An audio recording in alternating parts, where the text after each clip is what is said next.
Mission education PhD में आप सभी का स्वागत है। आज हम आपके लिए statistics measures of central tendency for ungrouped data के रूप में कुछ कंसेप्ट लेकर आए हैं जो आपके लिए काफ़ी इम्पोर्टेंस रखते हैं।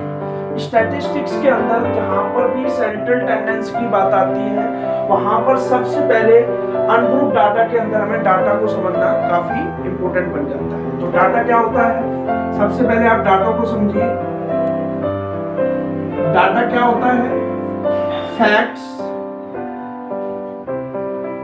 फैक्ट्स को आप फिगर्स भी बोल सकते हो। फैक्ट्स और figures collected with a definite purpose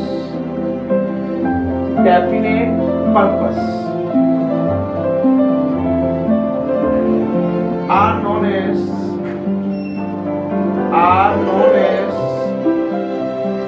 data। तो मैंने आपसे क्या कहा कि सबसे पहले अगर हमें सेंट्रल टेंडेंसी को समझना है जो कि स्टैटिस्टिक्स का पार्ट है तो वहां पर हमें डाटा को समझना काफी इंपॉर्टेंट रखता है। डाटा मैंने क्या लिखा? फैक्ट्स और figures collected with a definite purpose are known as data. कोई भी इंफॉर्मेशन या कोई भी फैक्ट या कोई भी फिगर्स जब हम किसी एक डेफिनेट पर्पस के लिए कलेक्ट करते हैं तो उसको हम क्या बोलते हैं? डाटा बोलते हैं। एक एग्जांपल समझाता हूँ, इजी एग्जांपल जो आपके लिए सहायक सिद्ध हो सकता है। मान लीजिए हमने 9th क्लास के बच्चों का 10 बच्चों का टेस्ट लिया, मैथ्स का टेस्ट लिया। वो 10 बच्चों का हमने टेस्ट लिया और उनके नंबर आए 5, 6, 7, 3, 9, 8, 9, 5, 4, 3, इस तरह से 10 बच्चों के मार्क्स आए। अब हमें क्या है, मैंने क्या समझाना चाह रहा हूँ कि मैंने एक डेफिनेट पर्पस लिया कि मेरा पर्पस क्या था कि उन बच्चों का मुझे टेस्ट कंडक्ट करना है और मेरा उद्देश्य क्या था, मैं ये देखना चाह रहा था कि जो मैंने पढ़ाया उन बच्चों को समझ आया नहीं आया। तो मेरा एक उद्देश्य हुआ कि उन बच्चों को जो मैंने पढ़ाया था उसमें उन्होंने कितने कितने मार्क्स लिए, जो मार्क्स मैंने अभी आपको बताए। तो एक पर्पस के लिए जब किसी भी चीज को हम कलेक्ट करते हैं, इंफॉर्मेशन के लिए किसी चीज को हम कलेक्ट करते हैं तो उसको हम क्या बोलते हैं? डाटा बोलते हैं, जो अभी मैंने एग्जांपल से आपको समझाया। अब मैं यहाँ पर बात कर रहा हूँ अनग्रुप्ड डाटा की। किसकी बात कर रहा हूँ? अनग्रुप्ड डाटा की। तो यहाँ पर आप ध्यान से समझेंगे, यहाँ पर मेरा टॉपिक क्या बन जाता है? Measures of central tendency for ungrouped data. Ungrouped data का मतलब आप समझ गए होंगे। अनग्रुप्ड डाटा का मतलब है पर्टिकुलर बच्चे का रिजल्ट हमने मेजर्स किया। कैसे मेजर किया? अभी मैंने आपको नंबर बताए, 10 बच्चों का हमने टेस्ट किया और 10 बच्चों का पर्टिकुलर बच्चों के कितने कितने नंबर्स आए, एक इंडिविजुअल बच्चों के कितने कितने मार्क्स आए उस टेस्ट के अंदर, 9th के मैथ्स के टेस्ट के अंदर। तो उस चीज को हम क्या बोलते हैं? अनग्रुप्ड डाटा बोलते हैं। ठीक है जी। अब यहाँ पर हम समझने की कोशिश करेंगे कि measures of central tendency for ungrouped data में क्या होता है।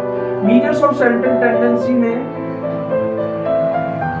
आपके 3 कंसेप्ट आते हैं।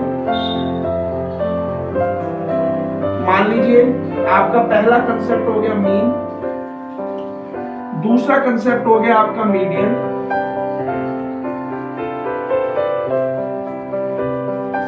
तीसरा कंसेप्ट आपका हो गया मोड। तो अभी इससे पहले हमने डाटा को समझने की कोशिश की, फिर हमने अनग्रुप्ड डाटा की कोशिश की और ये दोनों ही हमने अनग्रुप्ड डाटा को हमने वर्डों में थोड़ा अलग अलग तोड़कर समझने की कोशिश की कि डाटा और अनग्रुप्ड डाटा क्या होता है।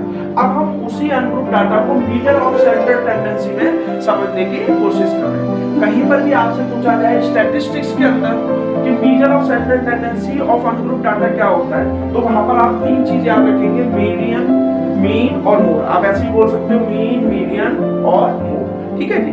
यहां पर अगर हम समझने की कोशिश करें, जो मीन का मतलब होता है वो जनरली क्या होता है? एवरेज। जनरली क्या मतलब होता है मीन का? एवरेज। ठीक है जी। मान लीजिए मैंने अभी आपसे क्या कहा, मैंने एक टेस्ट कंडक्ट किया। एक एग्जांपल से मैं इसको समझाता हूँ। उस टेस्ट में 10 बच्चों का मैंने टेस्ट कंडक्ट किया। 10 बच्चों के मान लीजिए नंबर आए 3, 5, 7, 2, 1, 9, 8, 6, 4 और 2 6 और 2 8 और उसके बाद 9 और एक बच्चे के आए 10 नंबर। तो कहने का मतलब ये 10 बच्चों के नंबर थे। हमने एक 9 एग्जाम्पल समझा रहे हैं हम आपको, ठीक है जी। 9 का मैथ्स का टेस्ट दिया हमने, यहाँ पे लिख देते हैं 9 का हमने मैथ्स का टेस्ट दिया, ठीक है जी। मैथ्स का टेस्ट दिया और उस मैथ्स के टेस्ट में हमने 3 नंबर आए बच्चे के पास, 7, 2, 1, 9, 8, 6, 9 और 10 नंबर, ठीक है जी। मान लीजिए हमने वो टेस्ट लिया हमने नंबर सिस्टम। मान लीजिए किसका टेस्ट दिया हमने, नंबर सिस्टम। मैं आपको इसको भी क्लियर कर दूं, थोड़ा सा एग्जांपल आपको ज्यादा समझ आ जाएगा। हमने टेस्ट किसका लिया, नंबर सिस्टम्स। नंबर सिस्टम्स की डिफाइंस का टेस्ट दिया। किसका टेस्ट लिया, डिफाइंस का। तो डिफाइंस के अंदर बच्चों के 10 बच्चों के नंबर आए, 3, 5, 7, 2, 1, 9, 8, 6, 9, 10। अब मुझे उस टेस्ट के अंदर, मैंने साथ साथ बोल रहा हूँ डाटा, तो मैंने यहाँ पर डाटा कलेक्ट कर लिया। डाटा का मतलब जब मैंने टेस्ट कलेक्ट किया तो 10 बच्चों के नंबर आए। अब मुझे उन बच्चों का एवरेज निकालना, मेरे पर्टिकुलर बच्चों के तो नंबर आ गए। अब मुझे पर्टिकुलर बच्चों के हिसाब से 10 स्टूडेंट्स का, मैंने क्या बोला आपको, 10 स्टूडेंट्स। तो मुझे 10 स्टूडेंट्स के बच्चों का एवरेज निकालना है कि हमारे 10 बच्चों का एवरेज रिजल्ट हमारे पास क्या है। तो जहां पर भी हमारे एवरेज की बात आती है, वहां पर जो मीन है, मीन को हम x बार से डिनोट करते हैं। आप हमेशा ध्यान रखना, चाहे आप मीन लिख लीजिए चाहे x बार। तो इसका फॉर्मूला क्या बन जाता है, sum of observation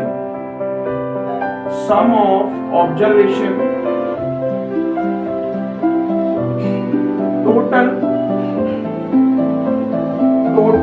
number of observation,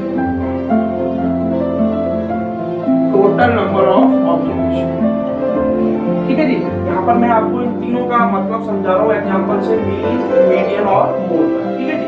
तो मैंने आपसे क्या लिखा, सम ऑफ ऑब्जर्वेशन, मतलब सबको प्लस कर दीजिए। 3 + 5 + 7 + 2 + 1 + 9 + 8 + 6 + 9 + 10, ठीक है जी। तो इसका मतलब वो क्या हुआ, ये सारी ऑब्जर्वेशन थी, हमने टेस्ट कंडक्ट किया, ऑब्जर्वेशन हमारे पास आ गई। तो मैंने आपसे क्या कहा, 5 और 5 10, इसका मतलब 10 बच्चे हो गए।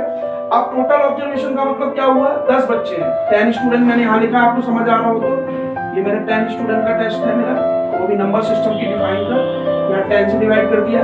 चलिए इसको सॉल्व करिए, ठीक है। तो क्या आएगा, 3 और 5 8 और 7 15 और 2 17 और 1 18, 18 और 9 27 और 8 33 और 6 41, 41 और 9 41 और 9 50 और 10 60।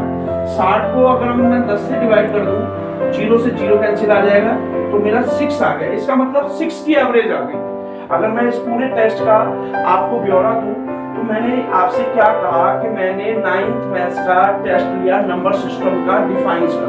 तो 10 बच्चों के नंबर्स आए थे, मुझे एक रिकॉर्ड रखना था कि उन 10 बच्चों का एवरेज क्या है। तो मैंने एवरेज फॉर्मूले से निकालने की कोशिश की, mean x bar equal to sum of observation, total number of observation.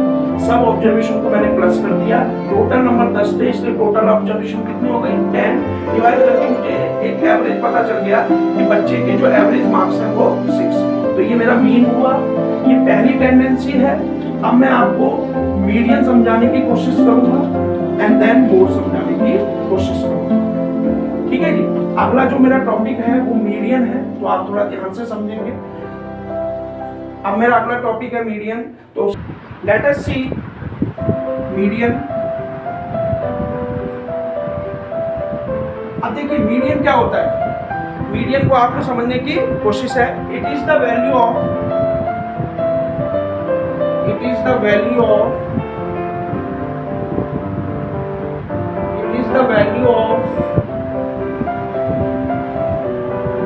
middle most observation. It is the value of middle most observation. अभी मैंने आपको मीन क्लियर किया सेंट्रल टेंडेंसी के अकॉर्डिंग। अब मेरा जो सेकंड टॉपिक है वो मीडियन है। देखिए जी, मीडियन के अंदर 2 केस होते हैं। मीडियन के अंदर अगर मैं समझाने की कोशिश करूं आपको, तो जो मीडियन मेरा बनता है, मीडियन के अंदर मेरे 2 केस बनते हैं। एक बनता है if n is old number. अगर आपका n जो है वो ओल्ड नंबर, क्या है, ओल्ड नंबर, अगर आपकी ऑब्जर्वेशन क्या है, ओल्ड नंबर में है, ठीक है जी, तो आपका जो फॉर्मूला है वो क्या बनेगा, तो फॉर्मूला बनेगा median equal to n+1 upon 2 term. तो अभी मैंने क्या कहा कि अगर मेरा n ओल्ड नंबर में है तो मीडियन का फॉर्मूला क्या होगा, n+1 अपॉन 2 टर्म, ठीक है जी। ऐसे ही मीडियन के अंदर एक और केस होता है, if n is even number, अगर आपका इवन नंबर है, अभी मैं आपको एक एग्जांपल से समझाने की कोशिश भी करूंगा। n अगर आपका इवन नंबर है, ये आपकी हेडिंग है, ये भी आपकी हेडिंग है, तो जो मीडियन बनेगा हमारा, वो मीडियन का क्या फॉर्मूला बनेगा, n upon 2 term plus n upon 2 plus 1। ये फॉर्मूले काफी इंपॉर्टेंस रखते हैं, जब आप क्वेश्चन सॉल्व करोगे तो आप याद रखेंगे। तो मैंने अभी आपसे क्या कहा, if n is even number, तो आपका मीडियन का फॉर्मूला क्या बनेगा, n upon 2 term plus n upon 2 plus 1 term upon 2, ठीक है जी। अब हम एक एक एग्जांपल से समझने की कोशिश करेंगे। सबसे पहले हम मीडियन को समझने की कोशिश करेंगे जब हमारा n जो होता है वो किसमें होता है, ओल्ड नंबर, किसमें होता है, ओल्ड नंबर। उसको थोड़ा सा ध्यान से हम समझने की कोशिश करेंगे। Now let us see median. सबसे पहले हम किसमें कोशिश करेंगे समझने की, ओल्ड नंबर। किसमें कोशिश करेंगे, मीडियन को, if n is old number. थोड़ा ध्यान से समझने की कोशिश करेंगे। देखिए जी, मान लीजिए मैंने नंबर ले लिए, मान लीजिए मैंने नंबर लिए 3, 5, 7, 3, 2, 7, 7, 3 और 4, 7, 5, 6। अब मान लीजिए आप पहले गिन लीजिए, ओल्ड नंबर क्या होते हैं, जो 2 से डिवाइड नहीं होते। देखिए 1, 2, 3, 4, 5, 6, 7, 8, 9। इसका मतलब n हमारा क्या है, 9 है। तो n 9 है, तो इसका मतलब क्या हो गया, ओल्ड नंबर को रिप्रेजेंट कर रहा है। किसको रिप्रेजेंट कर रहा है, ओल्ड नंबर। अब आपने जो बात याद रखनी है वो ध्यान से समझिए। मैं मीडियन के कंसेप्ट को यहाँ पर समझाने की कोशिश कर रहा हूँ। देखिए, सबसे पहले आपको अरेंज करना है, या तो असेंडिंग ऑर्डर में अरेंज कर लीजिए या फिर डिसेंडिंग ऑर्डर में अरेंज कर लीजिए। मैं इसको क्या करता हूँ, असेंडिंग ऑर्डर में अरेंज कर लेता हूँ। जब भी आप कहीं भी असेंडिंग ऑर्डर में इसको मैं अरेंज कर देता हूँ, असेंडिंग ऑर्डर। आप हमेशा याद रखना, आप कभी भी मीडियन निकालिए तो सबसे पहला स्टेप है, आप देखिए ओल्ड नंबर आ रहा है या इवन नंबर। अब मेरा पहला केस क्या है, ओल्ड नंबर का, तो यहाँ पर मैं असेंडिंग ऑर्डर में चेंज करूँ। आप डिसेंडिंग ऑर्डर में भी चेंज कर सकते हैं। आपका आंसर दोनों केसेस में करेक्ट है। देखिए जी, असेंडिंग ऑर्डर क्या होता है, आप सबको पता है असेंडिंग ऑर्डर क्या होता है। सबसे पहले छोटा नंबर, फिर उससे बड़ा, फिर उससे बड़ा। तो देखिए सबसे पहला छोटा नंबर क्या है, 3। उसके बाद सबसे छोटा पहला नंबर क्या है, 2। पहले हम 2 लिखेंगे। फिर अगला नंबर क्या है, 3। अब देखिए 3 कितनी बार आ रहा है, ये भी देखिए 3 2 बार आ रहा है। फिर अगला नंबर देखिए 5 भी 2 बार आ रहा है। चलिए जी, अगला नंबर देखिए 6। पहले गिन लीजिए कहीं गड़बड़ ना हो रही हो, 1 2 3 4 5 6 और 7 कितनी बार आ रहा है, 3 बार। चलिए, तो ये चीजें आपने ध्यान रखनी है कि कहीं आप डिजिट गलत ना उतार लो, कहीं आपकी डिजिट एक ही बार है, आप 2 बार उतार लो। अगर आप ऐसा करोगे तो आपका क्वेश्चन गलत हो जाएगा और आपका पूरा जो फॉर्मूला दिया है उसमें वैल्यू लगाओगे, सारा आंसर आपका गलत हो जाएगा। तो ये मेंटेन आपने करना है। अगर आप डिजिट को कहीं गलत भी लिख देते हो तो रब करके फिर देखिए कि आप चेक करिए कि आपने वो डिजिट गलत लिख दिया है, फिर उसको काट दीजिए, फिर अगली दोबारा डिजिट उसमें से देखिए और उसको प्रॉपर चेक करते रहिए कि ये चीज मैंने नोट कर लिया है या नहीं कर लिया। अभी मैंने आपने देखा ना, मैंने 3 लिखा था, फिर मैंने देखा, फिर पहला नंबर क्या था, 2। तो ये आप इस तरह से ऑब्जर्व कर सकते हो, ठीक है जी। फिर आप काउंट कर लो और चेक कर लो कि आपकी टोटल डिजिट आ गई है या नहीं आ गई। देख लीजिए यहाँ पर भी 1 2 3 4 5 6 7 8 9, 1 2 3 4 5 6 7 8 9। इसका मतलब LHS इक्वल टू RHS, मतलब ऊपर वाला और नीचे वाला बिल्कुल सही है। अब देख लीजिए आपका ऑल्ड नंबर है। ओल्ड नंबर में फॉर्मूला क्या होता है, median equal to n+1 upon 2 term. ये टर्म होता है जी। अब देखिए मीडियन आपकी कितनी है, 9 नंबर है, n की जगह 9 लगा दीजिए। अपॉन 2। अब मेरी बात ध्यान से सुनना, n प्लस 1 9 प्लस 1 कितना होगा 10। 10 को आप 2 से डिवाइड कर दीजिए, क्या रिजल्ट बनेगा 5। तो इसका मतलब क्या आ गया, फिफ्थ टर्म। कौन सी टर्म आ गई, फिफ्थ टर्म। अब आप इसमें चेक करिए आपकी फिफ्थ टर्म कौन सी है। देखिए इसमें नहीं चेक करनी, ये हमने असेंडिंग ऑर्डर बनाया, तो 1 2 3 4 5, तो आपका आंसर 5 आ गया। अब ये मत सोचना यहाँ फिफ्थ टर्म है, यहाँ 5 आ गया तो 5 आंसर है, यहाँ हमारी 5 थी, इसके अकॉर्डिंग तो हमारा आंसर क्या आ गया 5।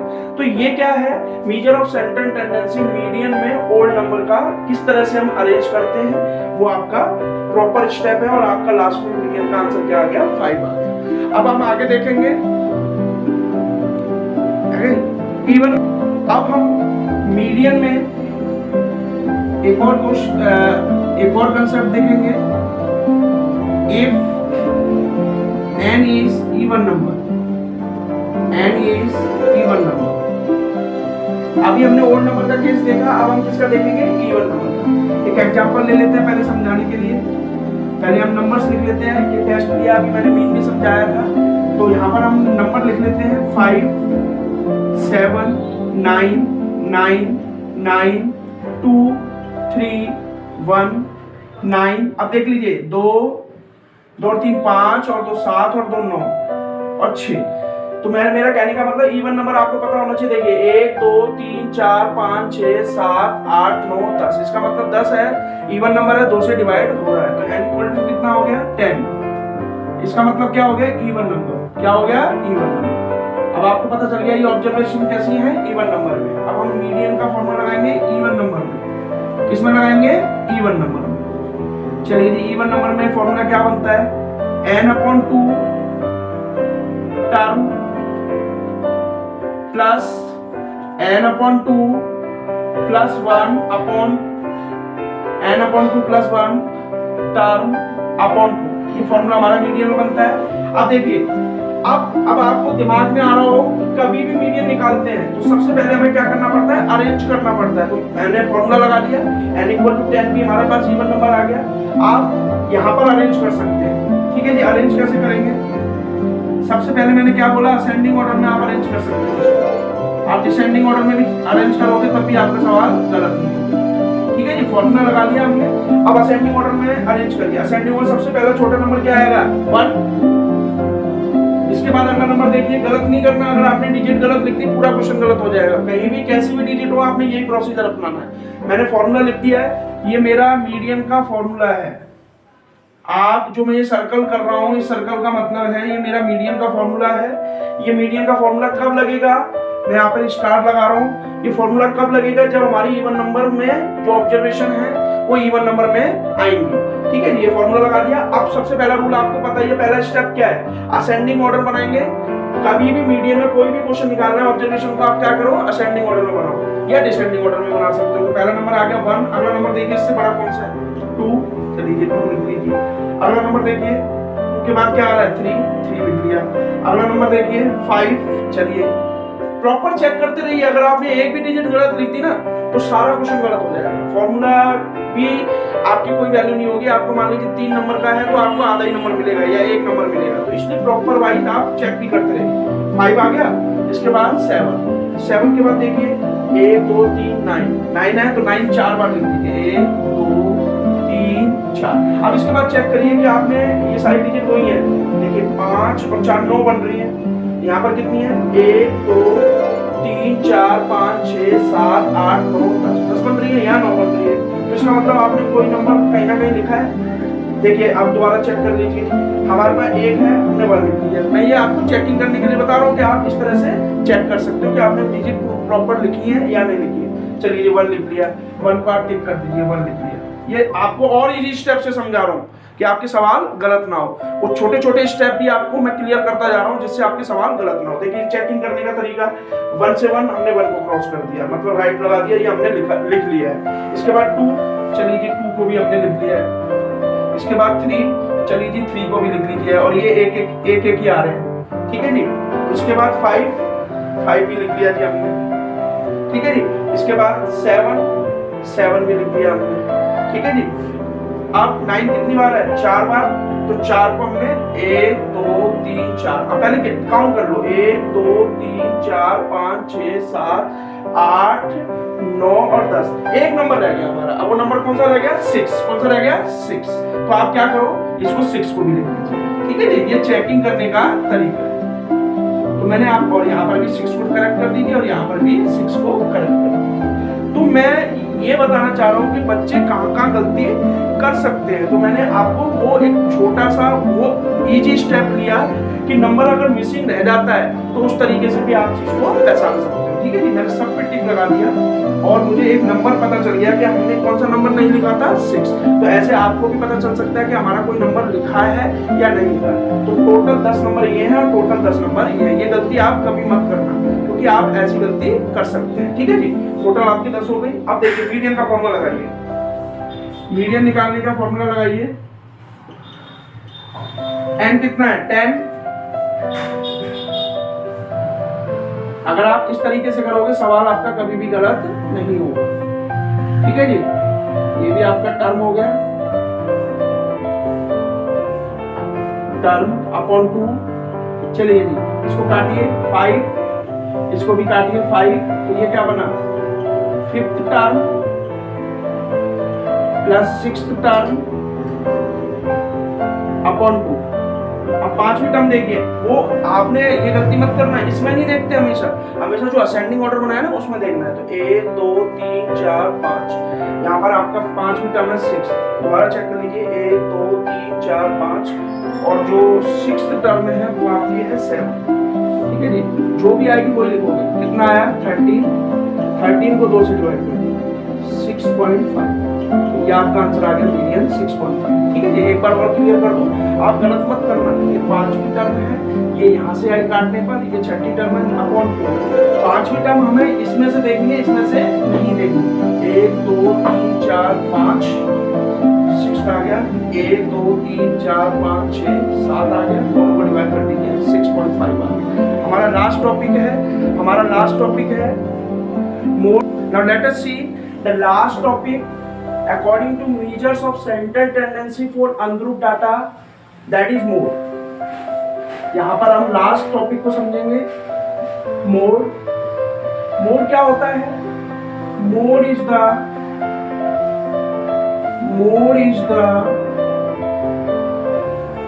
मोस्ट frequently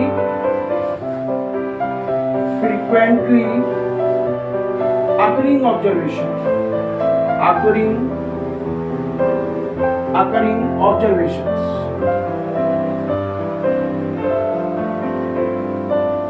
मैंने क्या बताया?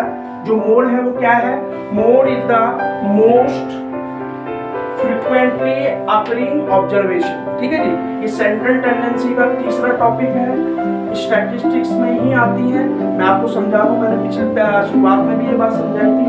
अब यहाँ पर मोड को समझना है। मोड का मतलब है mode is the most frequently occurring observation. मतलब हिंदी में अगर मैं आपको समझाऊं तो जो नंबर या जो ऑब्जर्वेशन बार बार आ रही है, मान लीजिए टेस्ट लिया, वही नंबर मैं लिख देता हूँ। 10 बच्चों का टेस्ट लिया मैंने, एग्जाम्पल से समझा रहा हूँ आपको।